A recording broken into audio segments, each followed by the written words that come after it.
आज 2 अक्टूबर का दिन है। आज का दिन बेहद खास है, एक ऐसा दिन जो भारत के सांस्कृतिक और ऐतिहासिक गौरव को दर्शाता है। आज विजयादशमी का पावन पर्व है, जिसे हम दशहरे के नाम से भी जानते हैं। विजयादशमी अपने साथ एक संदेश लेकर आती है और यह संदेश है बुराई पर अच्छाई के प्रतीक की।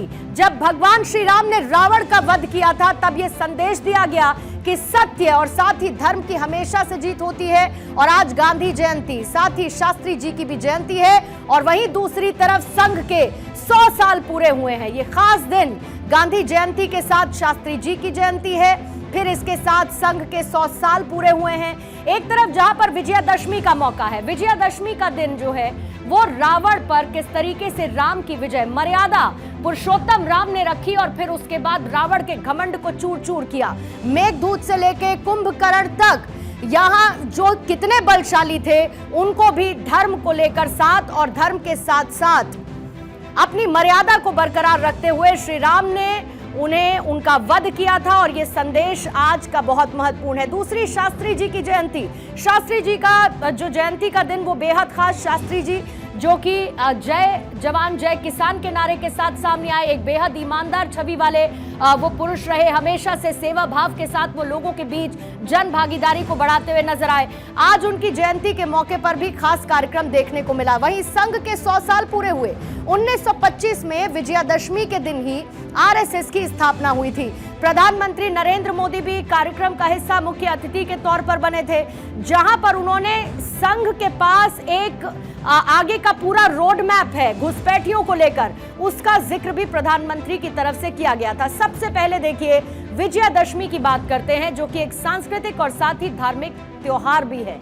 अच्छाई की बुराई पर विजय का प्रतीक है। और आज के आधुनिक युग में जहां पर जीवन तेज, जटिल और साथ ही डिजिटल हो गया है, इस दिन को आत्मचिंतन, सुधार और सकारात्मक शुरुआत के रूप में लेने का विशेष महत्व हो सकता है।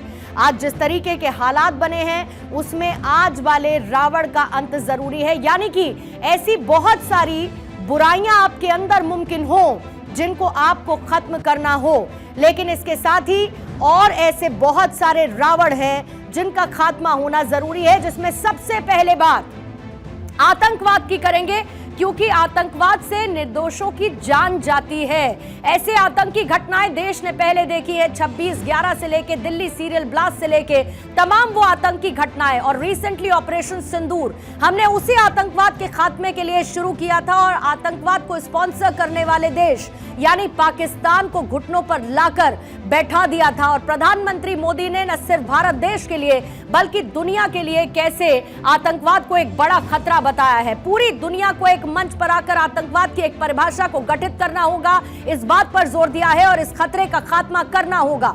प्रधानमंत्री की लीडरशिप में आतंकवाद स्वरूपी जो अंधकार है, जो बुराई है, उस पर जीत कैसे पानी है, इसको लगातार ये लीडरशिप सुनिश्चित कर रही है। और आतंकवाद को पालने पोसने वालों को हर तरीके से जवाब भी दिया जा रहा है। दूसरी बड़ी बात है दंगा प्रेमी, यानी कि एक ऐसा रावण है, दूसरा रावण दंगा प्रेमी, जो कि भाईचारे को तोड़ने वाला है। और भाईचारे को तोड़ने वाला, ऐसी बहुत सारी घटनाएं देखी और बहुत दूर जाने की जरूरत नहीं है, लेकिन जैसे बरेली में घटना हुई, कैसे दंगा हुआ, उस पर कैसे नकेल कसी जानी है। योगी आदित्यनाथ का वो बयान, दंगाइयों को बख्शा नहीं जाएगा। तीसरा रावण नफरती सियासत का है, वो लोग जो हिंदू मुस्लिम करते हैं, वो लोग जो देश के सांप्रदायिक सौहार्द को बिगाड़ने की कोशिश करते हैं, जो हिंदू मुस्लिम के बीच भाईचारे को खंडित करने की कोशिश करते हैं, उनके ऊपर भी प्रहार किया जाना जरूरी है और ये रावण भी खत्म होना चाहिए।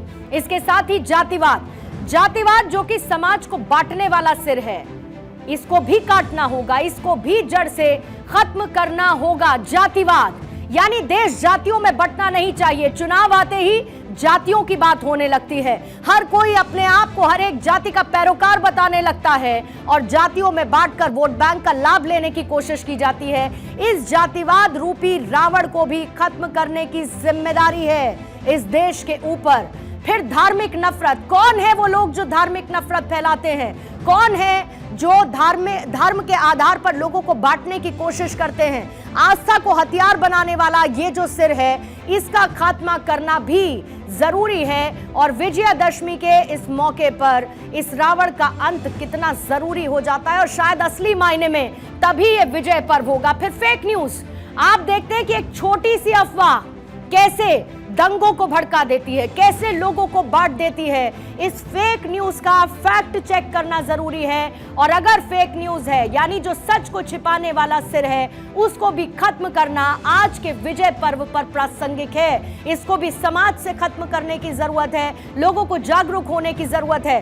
फिर डिजिटल की लत, हमने ऐसे बहुत सारे केसेस देखे जहां पर लोग डिजिटली एडिक्टेड हो जाते हैं और जो डिजिटल वर्ल्ड है उसमें गुम से जाते हैं। ऐसे में एक समन्वय बनाना होगा, एक संतुलन बनाना होगा। डिजिटल व्यवस्था से हमें क्या लेना है और किसको उखाड़ कर फेंकना है।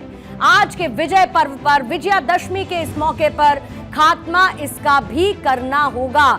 युवा शक्ति को जो निगलने वाला सिर है इसको भी काटना होगा। फिर प्राकृतिक संसाधनों का दोहन, देखते हैं देश भर में कैसे जो नेचुरल रिसोर्सेज है उनको एग्जॉस्ट किया जा रहा है।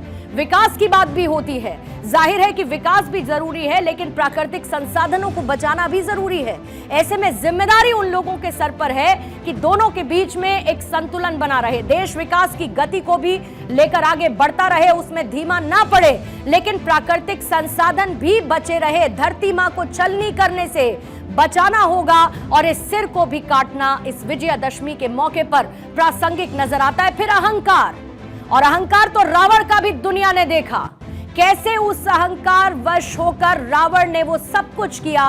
भले ही रावण कितना भी ज्ञानी था लेकिन उसके बावजूद रावण का वध मर्यादा पुरुषोत्तम श्री राम ने किया और इसीलिए इस अहंकार को भी खत्म करना होगा। और ये वो अहंकार है जो कि इंसानियत को कुचलने वाला सिर है। ये 10 सर एक एक करके काटने होंगे, तभी समाज सुरक्षित रहेगा, मजबूत होगा। सबसे बड़ी एक और बात, भ्रष्टाचार यानी ईमानदारी को मारने वाला सिर, ये काम होगा, इतने पैसे दे दो। भ्रष्टाचार की जड़ें कहां तक पहुंच चुकी थी और उस भ्रष्टाचार को खत्म करना जरूरी है क्योंकि जो ऊपर बैठे लोग हैं उनकी जिम्मेदारी है लोगों का काम करने की। इसीलिए पैसे के बदले काम करने वाली जो प्रवृत्ति है ये भी रावण का एक वो सिर है जिसका खात्मा करना होगा, जिसको काटना होगा और तभी असल मायने में हम विजय पर्व मनाएंगे यानी विजयोत्सव मनाएंगे, जब इस तरीके के हर एक गलत आदत को या फिर हर एक रावण के सिर को हम खत्म करेंगे और यही समाज को बेहतर बनाएगा। आज का दिन केवल विजयादशमी तक सीमित नहीं है बल्कि ये राष्ट्रपिता महात्मा गांधी की जयंती भी है और 2 अक्टूबर को हम उस महान आत्मा को याद करते हैं जिन्होंने अहिंसा और सत्याग्रह के बल पर भारत को स्वतंत्रता दिलाई। विजयादशमी जो कि बुराई पर अच्छाई की जीत का प्रतीक है, अगर हम इसे महात्मा गांधी के जीवन और उनके विचारों से जोड़कर देखेंगे तो हमें कई महत्वपूर्ण शिक्षाएं मिलती है। गांधी जी ने कैसे अपने जीवन में सत्य और अहिंसा के मार्ग पर चलकर अन्याय और बुराई के साथ संघर्ष किया, अनवरत चलते रहे, इसके सामने झुके नहीं और विजयादशमी की भावना से, गहराई से ये पूरी तरीके से जुड़ा हुआ है। यानी अहिंसा से कैसे बुराई का अंत होगा, रावण रूपी बुराई के अंत की कहानी कैसे महात्मा गांधी अपने साथ लेकर आगे बढ़ते हुए नजर आए। दांडी मार्च से लेके ऐसे बहुत सारे आंदोलन जिसमें महात्मा गांधी का योगदान रहा, सत्य और अहिंसा के मार्ग पर चलते रहे। अहिंसा और सत्य से कैसे बुराई का अंत किया जा सकता है, उस मार्ग पर चलकर उसको अपने अंदर शामिल कर उसको अपनी आत्मा में उतार कर आज दुनिया गांधी जी को जो उनकी तरफ से बताई गई बातें थी, अगर दुनिया आज उन पर चलती है और जिसकी जरूरत भी है, आज दुनिया को गांधी जी के सिद्धांत पर चलने की जरूरत है क्योंकि दुनिया को युद्ध की नहीं बल्कि शांति की जरूरत है, दुनिया को जंग की नहीं अहिंसा की जरूरत है और यही गांधी जी का सूत्र वाक्य है। गांधी जी हमेशा कहा करते थे अहिंसा परमो धर्मः, यानी कि गांधी जी ने अहिंसा परमो धर्मः के साथ अपनी यात्रा को पूरा किया, ये संदेश पूरी दुनिया में दिया। आज दुनिया के आप किसी भी कोने में चले जाइए, गांधी जी की प्रतिमा आपको नजर आएगी। गांधी जी के विचारों को पूरी दुनिया मानना चाहती है और गांधी जी ने इसी पथ पर चलकर अपने पूरे जीवन को व्यतीत किया। उन्होंने जहां पर अपनी हर एक लड़ाई को हिंसा के बगैर लड़ा, लोगों को यही संदेश दिया कि अहिंसा ही सबसे बड़ा धर्म है और अहिंसा का पालन करते हुए आगे बढ़ा जा सकता है। विजयादशमी जो कि हमें बुराई पर अच्छाई की जीत का संदेश देती है। गांधी जयंती हमें सत्य और अहिंसा का पाठ पढ़ाती है और गांधी जयंती के मौके पर आज देश के दिग्गज नेताओं की तरफ से श्रद्धांजलि दी गई। वो तस्वीरें भी आपको दिखा देते हैं। गांधी जी को नमन करते हुए जहां पर आज हर कोई नजर आया। राष्ट्रपति द्रौपदी मुर्मू पहुंची, जहां पर सीपी राधाकृष्णन पहुंचे, नरेंद्र मोदी पहुंचे, उपराष्ट्रपति, राष्ट्रपति की मौजूदगी के साथ प्रधानमंत्री नरेंद्र मोदी जो कि भजन संध्या में भी शामिल हुए और वहीं दूसरी तरफ लोकसभा के अध्यक्ष ओम बिरला भी गांधी जी को नमन करते हुए नजर आए। उत्तर प्रदेश के मुख्यमंत्री योगी आदित्यनाथ ने भी पुष्प अर्पित कर महात्मा गांधी को नमन किया। गुजरात के सीएम भूपेंद्र भाई पटेल भी कार्यक्रम में शामिल हुए। वहीं गोवा के सीएम प्रमोद सावंत भी कार्यक्रम का हिस्सा बने। राजस्थान के मुख्यमंत्री भजनलाल शर्मा ने भी गांधी जी की प्रतिमा पर पुष्प अर्पित किए और उन्हें श्रद्धांजलि दी। वहीं दूसरी तरफ हिमाचल के सीएम सुखविंदर सिंह सुक्खू नमन करते हुए गांधी जी के सामने नजर आए। ये तमाम वो तस्वीरें हैं जो आज गांधी जी को नमन करते हुए नजर आई और देश के तमाम बड़े लोग आज गांधी जी को, उनके आदर्शों को भी याद करते हुए नजर आए। लेकिन याद करने के साथ साथ जहां पर गांधी जी के बताए गए मार्ग पर चलना आज इस समाज की जरूरत भी है। सत्य और अहिंसा का मार्ग प्रशस्ति की ओर लेकर जाता है और ये बात याद रखने वाली है। आज दुनिया में गांधी जी की अहिंसा नीति हर जगह सुनाई देती है।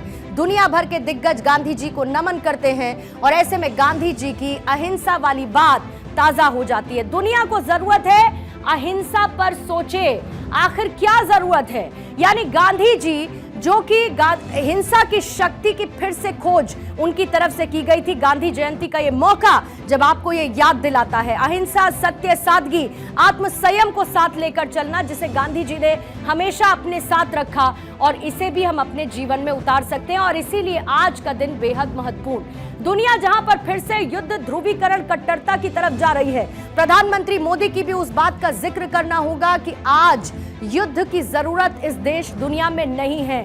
युद्ध किसी भी समस्या का हल नहीं हो सकता है और इसीलिए युद्ध ना हो, शांति की जरूरत है। लोग हिंसा और गुस्से से अपनी बात मनमाना चाहते हैं, भीड़ उग्र हो जाती है, लेकिन क्या अहिंसा और सत्य और शांति के मार्ग पर चलकर भी अपनी बातों को नहीं रखा जा सकता है?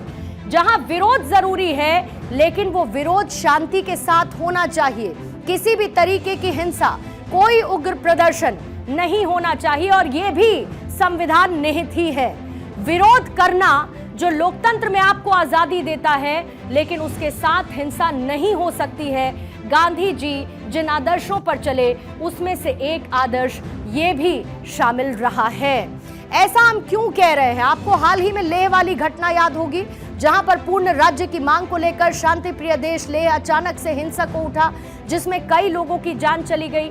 और आज गांधी जी याद आते हैं क्योंकि गांधी जी ने लोहा अंग्रेजों से लिया और वो भी बिना किसी हिंसा के, यानी अहिंसा का रास्ता अख्तियार कर उन्होंने आजादी दिलवाई। और यही नहीं, दशहरे पर रावण रूपी सोशल मीडिया वाली लत को भी खत्म करने की जरूरत है।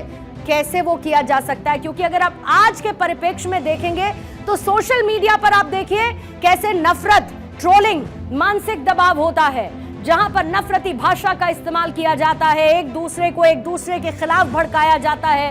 कैसे युवा वर्ग में आत्महत्या, तनाव और कंपैरिजन कल्चर, दूसरों के साथ तुलना करना। आप अपने आप में विशेष हैं, दूसरों के साथ तुलना करने से क्या आप वो मानसिक दबाव चाहते हैं? नहीं। विजयादशमी पर डिजिटल रावण को हराना है। मैंने फेक न्यूज का जिक्र किया, डिजिटल के ओवर एक्सेस इस्तेमाल का जिक्र किया, उसमें संतुलन बनाने की और उसमें धैर्यपूर्वक उसके इस्तेमाल की जरूरत है। नकारात्मक कंटेंट यानी कि नेगेटिव कंटेंट उसको आप अपने ऊपर क्यों हावी होने देंगे? इसीलिए उस नकारात्मक कंटेंट से खुद को, जो स्क्रीन एडिक्शन है, उससे आपको उसका खात्मा करना है। बच्चों की लत को, जो स्क्रीन एडिक्शन है, उसको खत्म करना है। देखिए, आज की स्थिति में सवाल यह है कि नफरत का रावण कब जलेगा? जहां जातिवाद, धर्म के नाम पर नफरत है, वर्ग संघर्ष देखने को मिलता है, इसको खत्म करने से आज का रावण जलेगा। ये सब कुछ करने से रावण रूपी अहंकार जो उसका नजर आता था वो खत्म होगा। राम का आदर्श सबके साथ न्याय और करुणा है। सबके साथ करुणा रखना, न्याय की भावना रखना, ये भी आज के समाज की जरूरत है। गांधी जी का आदर्श था कि सबको साथ लेकर चलने वाला नेतृत्व होना चाहिए। प्रधानमंत्री नरेंद्र मोदी भी कहते हैं सबका साथ, सबका विकास, सबका विश्वास, सबका साथ, यानी सबको साथ लेकर चलने की ऐसी लीडरशिप और ऐसा नेतृत्व होना चाहिए जो कि देखने को भी मिलता है। विजयदशमी और गांधी जयंती पर आइए हम और आप मिलकर एक संकल्प लेते हैं, यानी अपने अंदर की बुराइयों को हम पहचानते हैं, चाहे वो क्रोध हो, लालच हो या फिर असहिष्णुता, इंटॉलरेंस हो, और गांधी जी के सत्य, अहिंसा, आत्मनिर्भरता के रास्ते पर चले। ये दिन हमें याद दिलाता है कि बदलाव की शुरुआत हमसे ही होती है। दुनिया को गांधी के विचार से सीखने की जरूरत है, और क्यों ना ये संकल्प लें कि इसकी शुरुआत हम खुद से करते हैं। कुछ तस्वीरें हम आपको दिखाते हैं जहां पर गांधी जी की प्रतिमा के साथ तोड़फोड़ की गई है। ये तस्वीरें हमने ब्लर की हैं क्योंकि गांधी जी एक वो सोच है जिसने इस देश और दुनिया को मजबूत और सशक्त किया है। लेकिन जब अराजकता देखने को मिलती है तो वो अराजकता कितनी ज्यादा होती है। गांधी प्रतिमा पे तोड़फोड़ 2 दिन पहले ही लंदन के टेविस्टॉक स्क्वायर में, जहां पर महात्मा गांधी की मूर्ति थी, उनकी प्रतिमा थी, उसके साथ तोड़फोड़ की गई। खास बात यह भी है कि इस घटना को अंजाम खालिस्तानी आतंकियों ने दिया और जिसको लेकर भारत में एक खासा गुस्सा नजर आया। इसको ऑन रिकॉर्ड लिया गया और इस मामले पर सख्ती करने की भी बात की गई है। इस मामले को सख्त तरीके से जहां पर स्थानीय अधिकारियों के सामने उठाया गया, अब प्रतिमा को उसकी मूल गरिमा में बहाल करने के लिए तत्काल कदम भी उठाए जा रहे हैं। लेकिन जब गांधी जयंती का मौका हो तो गांधी के विचारों का वर्णन ना हो, जिसमें उनकी तरफ से कहा गया था कि किसी भी व्यक्ति के विचार ही सब कुछ हैं, यानी कि जो जैसा सोचता है वो वैसा बन जाता है। बस इन्हीं लाइनों को, इन्हीं कहे गए वाक्य को अपने अंदर आपको आत्मसात करना है, और तभी गांधी हमारे बीच में आज भी जीवित नजर आएंगे।